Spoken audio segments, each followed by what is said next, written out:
तुम्हाला जेवढी younger skin पाहिजे तेवढे शुगर कट डाऊन करा, कारण शुगर डायरेक्टली अफेक्ट करते तुमच्या एजिंग प्रोसेस सोबत. दुसरी गोष्ट, तसं पाहायला गेलं तर बॅलन्स डाएट, कलरफुल डाएट घ्या असं जे सगळीकडे सांगितलं जातं.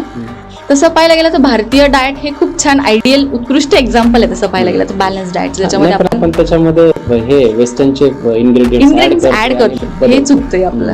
पण आपलं जे रुटीन जे कल्चर सांगतं आपल्याला, भाजी पोळी वरण भात, वरण भातावर इसेन्शियल फॅटी ऍसिड्स म्हणजे तुमचं तूप, त्याच्यानंतर लोणचं, त्याच्यामध्ये विटॅमिन ए के सी हे मिळतात. त्याच्यानंतर तुमचे चटणीमध्ये तुमचे सगळे सीड्स, आपण त्याला म्हणतो ऑइल सीड्स येतील तुमचे, हे सगळंच न्यूट्रिशियस घेतलं जातं. त्याच्यामध्ये सॅलड पण इन्क्लूड असते, कधी कोशिंबिरी असते, म्हणजे त्यात तुमचे प्री प्रोबायोटिक्स पण ऍड केले जातात. पण आपण हे डाएट सोडून थोडंसं इझियर कडे जातो, म्हणजे बर्गर पिझ्झा ह्या गोष्टी थोड्या माउथ वॉटरिंग असल्यामुळे थोडासा कल त्याच्याकडे जातो.